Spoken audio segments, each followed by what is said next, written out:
কিন্তু সব শেষে আমাদের আল্লাহর সাথে সম্পর্কটা কি? আমি আগেও বলেছি, আমাদের তাঁর সাথে প্রাথমিক সম্পর্ক কি? তিনি আমাদের মালিক আর আমরা তাঁর দাস, এটাই সম্পর্ক। আল্লাহর ব্যাপারে এই প্রাথমিক বিষয় যে বুঝতে পারবে সে অবশ্যই একটা ফলাফল উপলব্ধি করবে, তা হচ্ছে ইয়াকা না'বুদু। এটাই হচ্ছে পরিশেষ, ইয়াকা না'বুদু। শুধু তোমার কাছেই আমরা দাসত্ব স্বীকার করি, ইচ্ছাকৃত দাসত্ব। এখন চলুন দাসত্ব নিয়ে কথা বলি। দাসত্ব কি ইচ্ছাকৃত হয় নাকি জোর দিয়ে করতে হয়? দাসত্ব কি ইচ্ছাকৃত হয় নাকি অনিচ্ছাকৃত? অনিচ্ছাকৃত। কেউ বলবে না আমি অন্যরকম একটা চাকরি খুঁজছি, আমি আমার পায়ে শিকল বাঁধা পছন্দ করি। ওকে, কেউ দাসত্বের চাকরির জন্য অ্যাপ্লাই করে না, ঠিক না? দাসত্ব কখনো ইচ্ছাকৃতভাবে করা হয় না। আমরা সেই হাস্যকর উদাহরণ দেখতে পারি, আপনি এসে বললেন এই যে আমি আপনার দাস, আমি বললাম চলো কিছু করি। এটা ইচ্ছাকৃত, কিন্তু এটা সাধারণত হয় না। আল্লাহর থেকে বেশি শক্তিশালী কোনো মালিক হতে পারে না। এবং অন্য মালিকদের আরেকটা বিষয় এরকম, সাধারণত দাসরা মালিকদের ভালোবাসে নাকি ঘৃণা করে?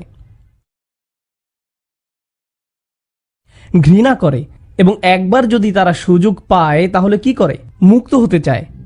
এবং যদি তারা মালিকের প্রশংসাও করে তাহলে সেটা কি সত্যি নাকি মিথ্যা প্রশংসা? মিথ্যা প্রশংসা। কিন্তু এই সূরা শুরু হয়েছিল আলহামদুলিল্লাহ দিয়ে। এটা সত্যিকারের আসল প্রশংসা এই মালিকের। এটা কিভাবে সম্ভব? এর কারণ হচ্ছে এই যে এই মালিক আপনাকে দাসত্ব করার জন্য জোর করেন না, আপনাকে এই উপলব্ধি নিজ থেকে করতে হবে। তাই তিনি এটা বলেননি যে উ'বুদুল্লাহ, আল্লাহর দাস হও, বরং আমরা বলি ইয়াকা না'বুদু, আমরা তোমার কাছে নিজেদের দাসত্ব বিসর্জন করলাম, আমরা তৈরি, আমরা নিজ থেকে এটা বেছে নিয়েছি, আমরা ইচ্ছাকৃতভাবে দাসত্ব স্বীকার করছি। চমৎকার ব্যাপার। এই যে ইসলাম ধর্ম আপনাকে ফাতিহাতেই বলে দিচ্ছে তোমাকে এটা বেছে নিতে হবে, তোমাকে এটা বেছে নিতে হবে। কেউ তোমাকে মুসলিম হতে জোর করতে পারবে না, তোমাকে নিজ থেকে আল্লাহর কাছে আসতে হবে। আর কেন আপনার আল্লাহর কাছে আসা উচিত? আপনার আল্লাহর কাছে আসা উচিত সূরা ফাতিহার প্রথম 3 আয়াতের জন্য। এটাই আপনার জন্য যথেষ্ট। যদি সত্যি আপনি জানতেন আলহামদুলিল্লাহর মানে কি, রব্বিল আলামিনের মানে কি যদি আপনি বুঝে থাকেন, আর রহমানির রহিমের মানে কি আপনি যদি বুঝে থাকেন, আর মালিক ইয়াউমিদ্দিনের মানে কি আপনি যদি এগুলো বুঝে থাকেন, এগুলোর প্রত্যেকটা এককভাবেই যথেষ্ট। কারণ সব মিলে এটা বলার জন্য যথেষ্ট, ইয়া আল্লাহ আমি তোমার দাস, আমি নিজের ইচ্ছায় কাজ করতে চাই না, আমি সেটাই করতে চাই যেটা তুমি চাও আমি করি। কারণ যা তুমি চাও তা আমার চাওয়ার থেকে অনেক গুণ উত্তম। কারণ তুমি আমার রক্ষক, তুমি আমাকে ভালোবাসো আমার কল্পনার থেকেও বেশি, এবং তোমার ভালোবাসা আমি সর্বদা পাই। আল্লাহ তার দাসত্বের আগে তার ভালোবাসার ব্যাপারে বলেছেন, তাই না? তো আল্লাহ তাদেরও ভালোবাসেন যারা তার দাসত্ব গ্রহণ করে না, তাদেরও ভালোবাসেন যারা তার ব্যাপারে খারাপ কথা বলে, তাদেরকেও যারা তাকে অমান্য করে। ইয়া আল্লাহ তুমি এত ভালো, আমি তৈরি, আমাকে গ্রহণ করো, আমি সাইন আপ করছি। ইয়াকা না'বুদু, এটাই হচ্ছে সেই কথা যা আমি আর আপনি বলি যখন এভাবে দাঁড়াই। হয়তো আপনাদের মধ্যে কেউ একটা মুভি দেখছে, খারাপ মুভি, তারপর আপনি একটু বিরতি দিলেন, তারপর নামাজ পড়লেন, ইয়া আল্লাহ আমি শুধু তোমারই দাস, আমি কখনো তোমার কথা অমান্য করি না, আমি এই উপলব্ধি নিজ থেকে পেয়েছি, আমাকে পথ দেখাও। তারপর আপনি সালাম ফিরালেন, তারপর আবার মুভি প্লে করলেন। এর কোনো মানে হয়? ভাবুন তো, আপনাদের কেউ জুমার নামাজ পড়তে গেলেন, হাজার হাজার মানুষ, সবাই বলছে ইয়া আল্লাহ আমি তোমার দাস, সবাই বলছে ইয়া আল্লাহ আমি তোমার দাস, আমি এই উপলব্ধি নিজ থেকে পেয়েছি, আমি এটা বুঝি যে আমি যদি নিজের ইচ্ছায় কাজ করি আমি নিজেই ক্ষতিগ্রস্ত হব, তাই আমাকে পথ দেখাও। তারপর জুমার নামাজ শেষে আপনি খারাপ কাজ করলেন। এটার কি কোনো অর্থ হয়? তার মানে হচ্ছে আমরা জিহ্বা দিয়ে এমন কিছু বলছি কিন্তু তা আমাদের অন্তরে পৌঁছায়নি, আর আমরা আসলে সে সম্পর্কে চিন্তাও করিনি। আসলে আমরা কি বলছি তা নিয়ে সচেতন থাকি না। যখন আমরা বলি ইয়াকা না'বুদু, আমরা আল্লাহর সাথে একটা সন্ধি করছি, আমরা আল্লাহর কাছে নিজেদের সম্পর্কে কিছু বলছি, আমরা আল্লাহর কাছে একটা দাবি করছি। কিভাবে আপনি আপনার মাকে বলেন যে আপনি তাকে ভালোবাসেন? আপনি যখন বাসায় আসেন তিনি আপনাকে বলেন জুতা খোলো, আপনি সেগুলো খোলেন না। তিনি আপনাকে বলেন ডিনার টেবিলে বসে খাও, আপনি সোফায় বসে খান। তিনি বলেন তোমার বন্ধুদের নিয়ে এসো না, আপনি আপনার বন্ধুদের নিয়ে আসেন। তিনি বলেন উচ্চস্বরে শব্দ করো না, আপনি শব্দ আরো বাড়িয়ে দেন।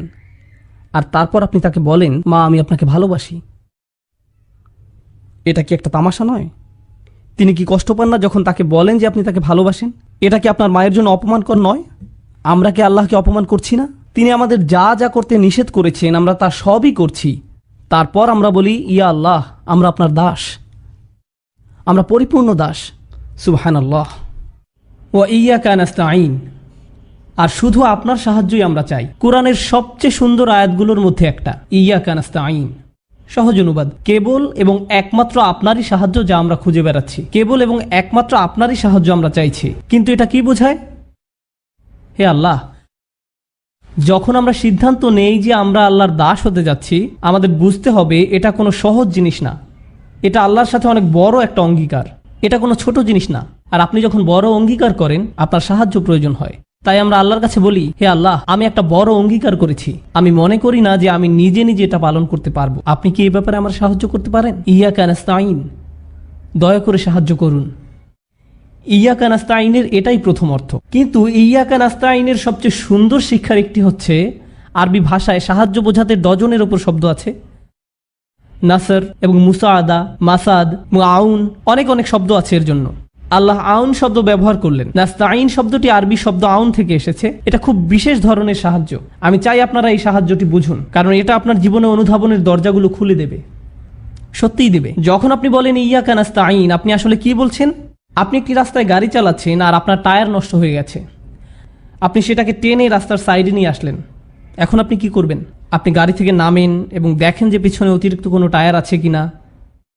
আপনি সেটা নেন, গাড়িটা উপরে ওঠানোর জন্য চেষ্টা করেন যাতে করে টায়ারটা লাগাতে পারেন, কিন্তু আপনি গাড়িটা পুরোপুরি তোলার মতো যথেষ্ট শক্তিশালী না। তো যখন কেউ হেঁটে যাচ্ছে আপনি বলেন, এই যে আপনি কি আমাকে সাহায্য করতে পারেন? আর তারা আপনাকে সাহায্য করে।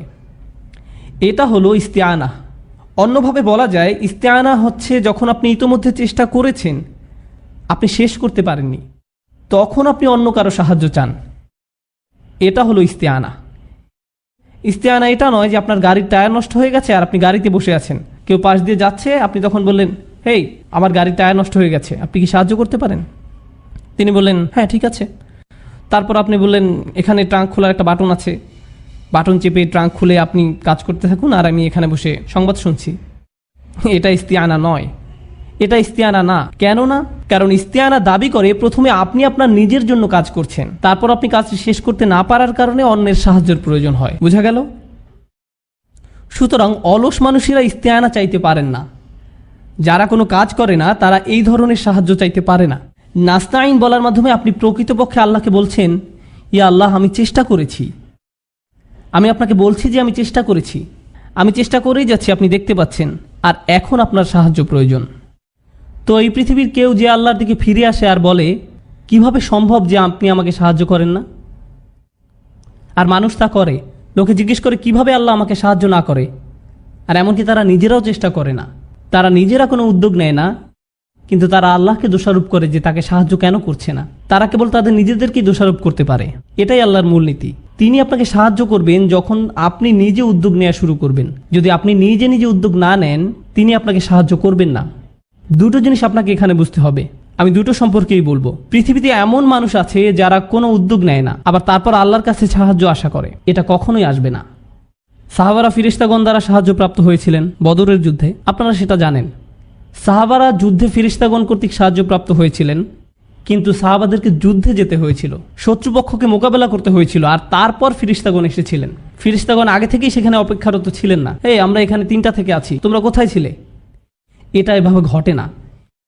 ইব্রাহিম আলাইসাল্লামকে আগুনে নিক্ষিপ্ত হতে হয়েছিল, তারপর এটা শীতল হয়েছিল। বোঝা গেল?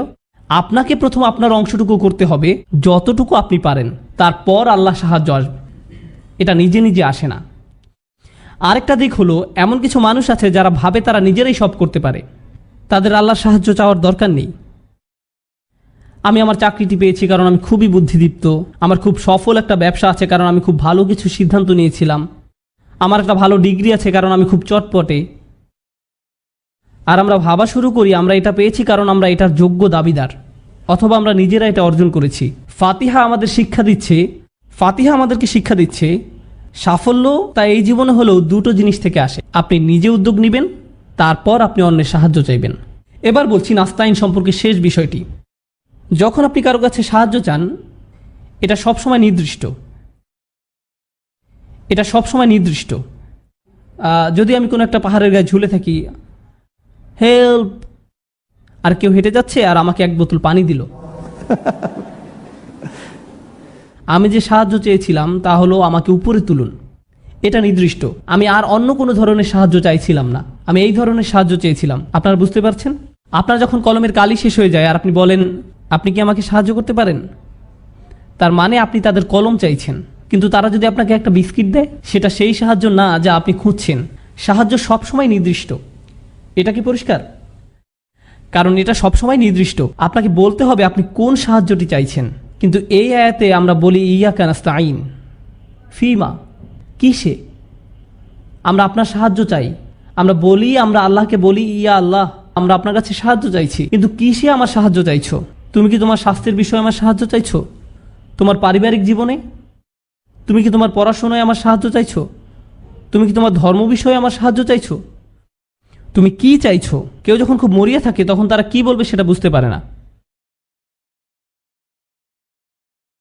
তারা এমনকি ব্যাখ্যাও করতে পারে না তাদের কিসে সাহায্য প্রয়োজন। তখন তারা শুধু বলে সাহায্য করুন। এটা আমরা ফাতিহাতে বলি, হে আল্লাহ সাহায্য করুন। কারণ আমাদের যা যা দরকার তার সংখ্যা অনেক, এমনকি আমরা তার তালিকাও তৈরি করতে পারি না। তাই আমরা শুধু বলি ইয়াকা নাস্তাইন। সুবহানাল্লাহ। ইয়াকা না'বুদু ওয়া ইয়াকা নাস্তাইনের উপর শাইখ আশ-শারাই রাহিমাহুল্লাহর একটা সুন্দর কথা আছে, আমার খুবই প্রিয়। তিনি বলেছিলেন, সুবহানাল্লাহ, তিনি বলেছিলেন কেন আল্লাহ ইয়াকা না'বুদু প্রথমে বলেছিলেন আর কেন তিনি ইয়াকা নাস্তাইন দ্বিতীয় বললেন। কি হতো যদি তিনি এটা উল্টো করে দিতেন?